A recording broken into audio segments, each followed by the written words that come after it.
केंद्रीय गृह एवं सहकारिता मंत्री श्री अमित शाह जी।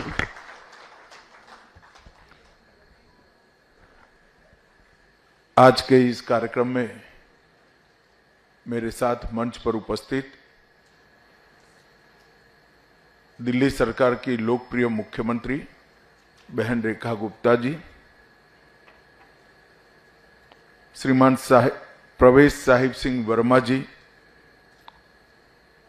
मंत्री दिल्ली सरकार, एनडीएमसी के अध्यक्ष श्री केशव चंद्रा जी, श्री कुलदीप चहल, माननीय उपाध्यक्ष एनडीएमसी, और इस छोटे से सभागार के अंदर आए हुए सभी पुस्तकों के प्रेमी शिक्षक और विशेषकर युवा विद्यार्थियों को मेरा राम राम नमस्कार।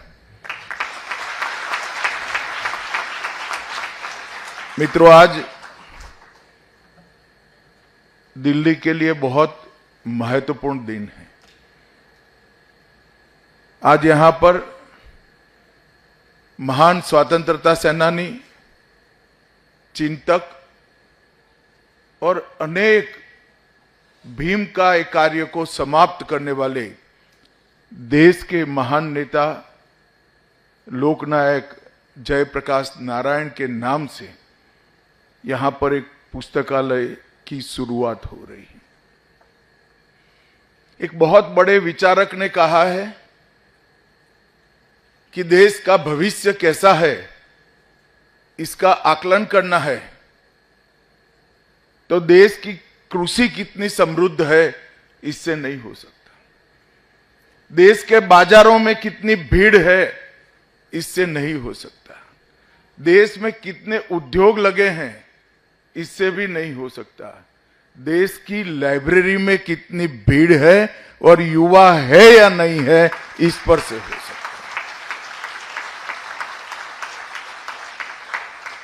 क्योंकि राष्ट्र को आगे बढ़ाने वाली, राष्ट्र निर्माण और राष्ट्र को वैभव दिलाने वाली सारी गतिविधियों का मूल ज्ञान से होता है, विवेक से होता है और विवेक को व्यवहारू रूप से ढालने से होता है।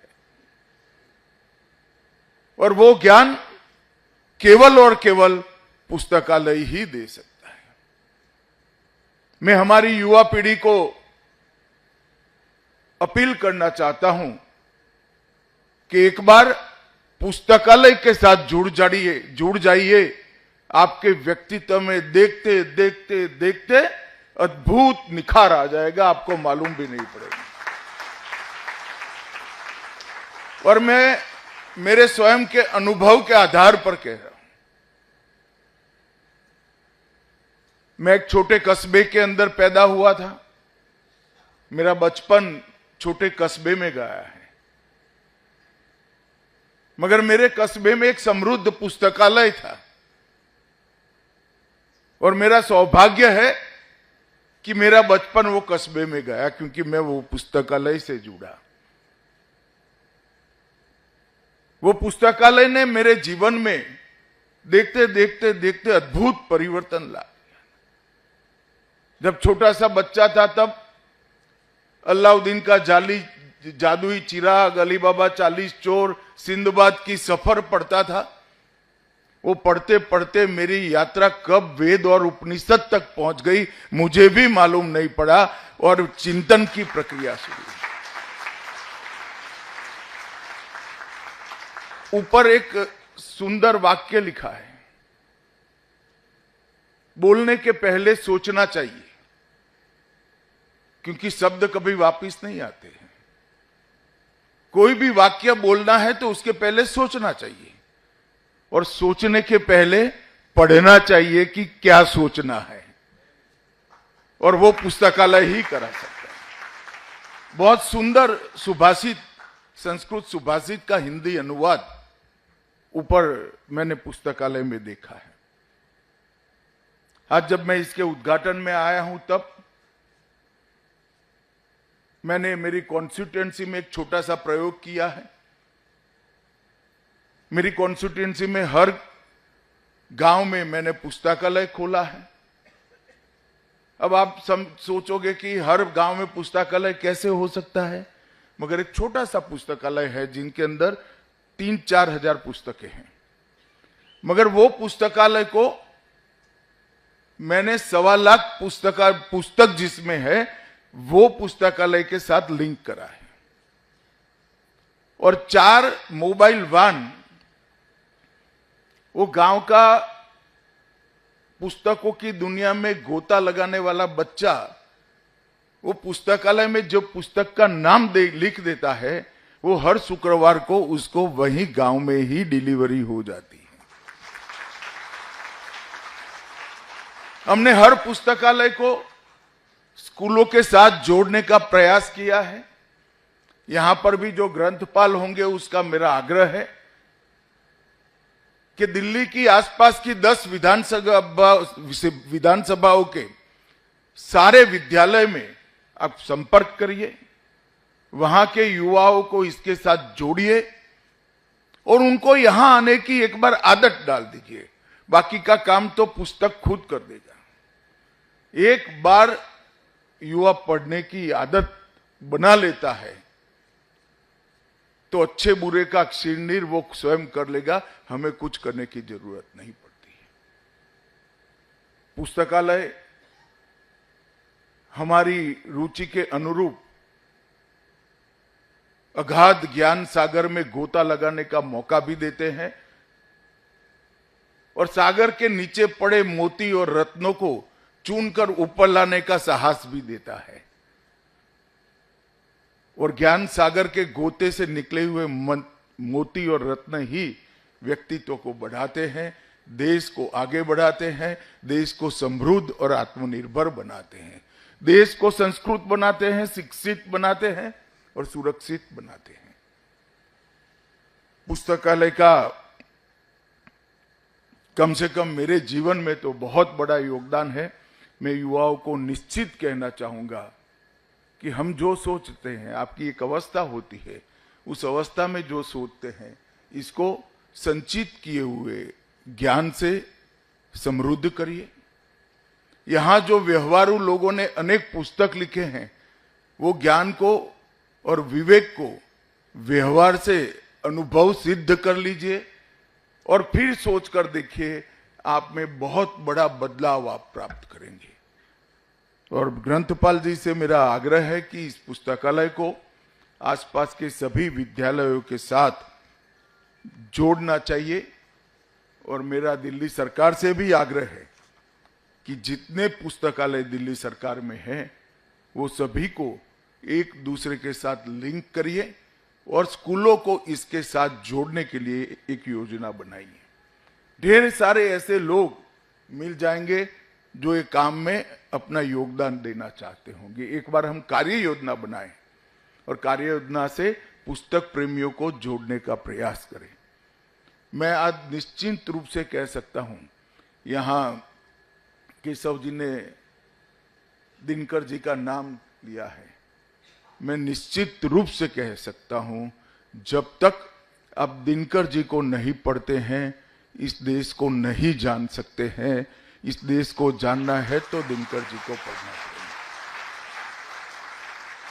और पुस्तकालय ऐसे अनेक महानुभावों को उनके साथ पहुंचने का जरिया बन सकता है। आज 2 मंजिला इस इमारत के अंदर बस 30,000 से ज्यादा पुस्तकों का संग्रह है। रिसर्च करने वालों को लिए भी अलग व्यवस्था है। यहां पर जिस सभागार में बैठे हैं, बहुउद्देशीय सभागार भी बहुत आधुनिक बना है, आधुनिक रीडिंग एरिया भी बना है, किड्स जोन, रिसर्च सेंटर, ई लाइब्रेरी जिसमें 1 करोड़ पुस्तक ऑनलाइन आप पढ़ सकते हैं और सारा वाईफाई फ्री है। और ऊपर कई सारे मॉनिटर लगाए हैं जिसमें आप आपकी नोट्स ले सकते हैं, डाउनलोड कर सकते हैं और आपके विचार की प्रक्रिया को आगे बढ़ा सकते हैं। लिफ्ट भी लगी है।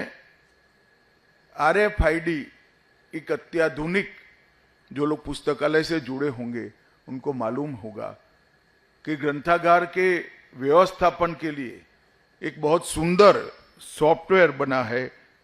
RFID आधारित पुस्तक प्रबंधन प्रणाली भी यहां शुरुआत से ही इंट्रोड्यूस कर दी गई है। OPAC catalogue, national digital library of India के साथ यहां आपको जुड़ाव प्राप्त होगा। किशोरों ने और युवाओं ने अपने रुचि के विषय छान लेने चाहिए और सुने सुनाए ज्ञान की बगैर हमारे रुचि के विषय में जिन्होंने पूरा जीवन खपा दिया है, जिन्होंने पूरा जीवन लगा दिया है, ऐसे लोगों ने जो अपने अनुभव, अपने विचार, अपना चिंतन और चिंतन की व्यवहारिता जो पुस्तकों में अंकित की है, उसको पढ़ना चाहिए। और 1 करोड़ ई बुक्स यहां पर उपलब्ध है। ये बहुत बड़ा मौका है दिल्ली के युवाओं के लिए कि free of cost 1 crore E book का एक्सेस और 32,000 पुस्तक। और मुझे विश्वास है दिल्ली सरकार सारे पुस्तकालयों को जोड़ने की भी प्रक्रिया जरूर करेगी, विद्यालयों के साथ और सारे पुस्तकालयों को एक दूसरे के साथ। तो ये ग्रंथागार और समृद्ध हो जाएगा। मित्रों, आज मैं NDMC को एक दूसरी बात के लिए भी बधाई देना चाहता हूं कि ग्रंथालय का नाम उन्होंने जयप्रकाश नारायण के नाम से किया है।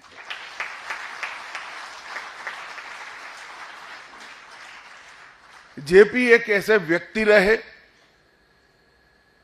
जिन्होंने अपने जीवन में ढेर सारे विचारों को अपनाया, मगर जिस जिस विचारधारा से उन्होंने काम किया वो विचारधारा में उत्कृष्ट जगह पे हमेशा पहुंचने का प्रयास किया। जयप्रकाश नारायण आजादी के आंदोलन के एक प्रमुख और प्रखर सेनानी थे। जब भारत छोड़ो आंदोलन चला, उनको हजारीबाग जेल में डाल दिया गया। अंग्रेज निश्चिंत होकर बैठे थे कि जेपी अब जेल में है। अंग्रेजों को चकमा देकर 18 फुट लंबी दीवार लांघकर जेल से निकलकर फिर से भारत छोड़ो आंदोलन में व्यक्ति जुड़ गया। अब किसी को लगेगा कि 18 फुट लंबी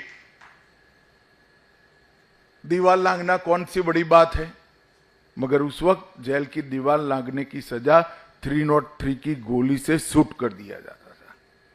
उस जमाने में उन्होंने सहाय किया। सर, आजादी के बाद सरकार बनी, ढेर सारे लोगों ने आग्रह किया सरकार में जुड़िए, नहीं जुड़े। समाजवाद का अध्ययन किया, धूर कांग्रेसी रहे, समाजवादी विचारधारा को अपनाया, समाजवादी कांग्रेस की स्थापना की, विनोबा भावे के अनुयायी बने, भूदान यज्ञ के साथ जुड़े और सर्वोदयी विचारधारा को देश के गांव-गांव में फैलाने का काम किया। अनेक आश्रम बनाए और चंबल के क्षेत्र में जो बागियों का, डाकुओं का आतंक होता था, 250 से ज्यादा डाकुओं को सरेंडर कराने का काम जयप्रकाश नारायण ने किया था और 4 राज्यों के 22 जिलों में डकैतों की जो बहुत बड़ी समस्या थी उसको समाप्त करने का काम जयप्रकाश नारायण ने किया। जेपी विदेशी विचारों को जरूर पढ़े, विदेश में भी जरूर पढ़े, मगर धरातल पर जीने वाला वो भारतीय व्यक्ति जब इस देश पर इंदिरा जी की सत्ता पिपासा ने लोकतंत्र पर संकट ला दिया, जब इमरजेंसी डाल दी गई, आपातकाल का, जेपी ने डट कर विरोध किया और एक प्रकार से कहा जाता है कि इंदिरा को आपातकाल डालने के लिए भी मजबूर उन्होंने किया था।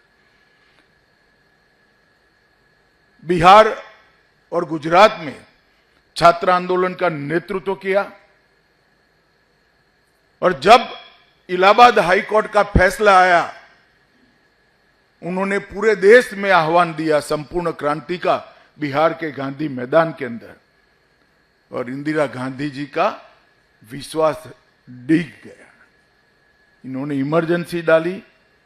जेपी, अटल जी, अडवाणी जी, उस वक्त के देश के सारे नेताओं को, हर विचारधारा के नेताओं को जेल में पुर दिया, अखबारों पर ताले लग गए, और जैसे पूरा देश लोकतांत्रिक व्यवस्थाओं की दृष्टि से अंधकार की रात्रि में, काल रात्रि के अंदर डूब गया।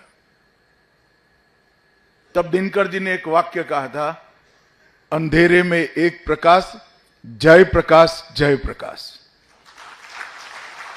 और देखते देखते देखते अंधेरे में एक प्रकाश, जय प्रकाश, जय प्रकाश, ये नारा चुनावी नारा बन गया। और जब चुनाव हुआ, इंदिरा जी स्वयं रायबरेली से चुनाव हार गई। मित्रों, एक बहुत बड़ा पदार्थ पाठ था, लेसन था। सत्तांध बने हुए, सत्ता पर बैठे हुए लोगों के लिए।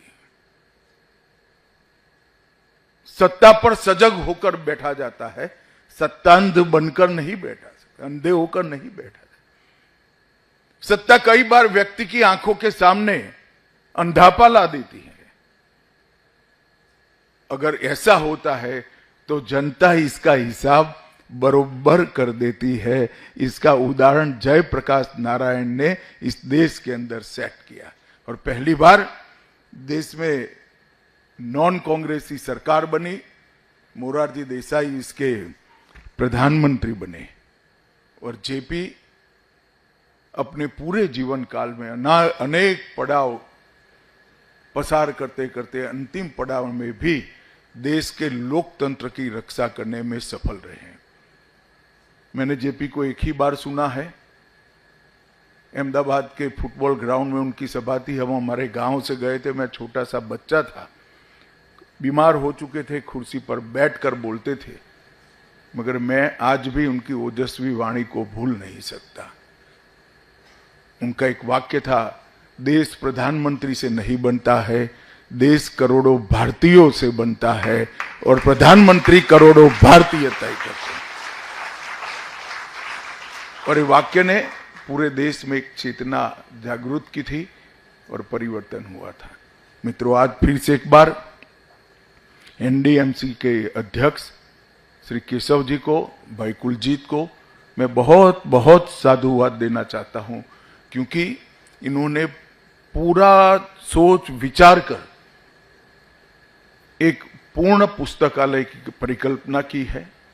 अब ये परिकल्पना को स्कूलों तक, विद्यालयों तक दिल्ली सरकार ने पहुंचाना चाहिए, और सारे पुस्तकालयों के बीच में एक अनुबंध कर कर पुस्तकों का निर्बाध प्रवाह, ज्ञान का निर्बाध प्रवाह एक बार इसकी रचना करनी चाहिए। और दूसरा भी मैं उनको धन्यवाद कहता हूं कि जेपी के नाम से बने हुए पुस्तकालय के उद्घाटन के लिए मुझे बुलाकर उन्होंने मुझे मौका दिया है। पुस्तकालय, लाइब्रेरी हमेशा से मेरे लिए आकर्षण का केंद्र रही है, और यहाँ पर जेपी के नाम से भी पुस्तकालय बनाया गया है। मैं आज के इस शुभ मौके पर दिल्ली के अनेक विद्यार्थी जो किशोर है, युवा है, उनको अनंत अनंत शुभकामनाएं देना चाहता हूं।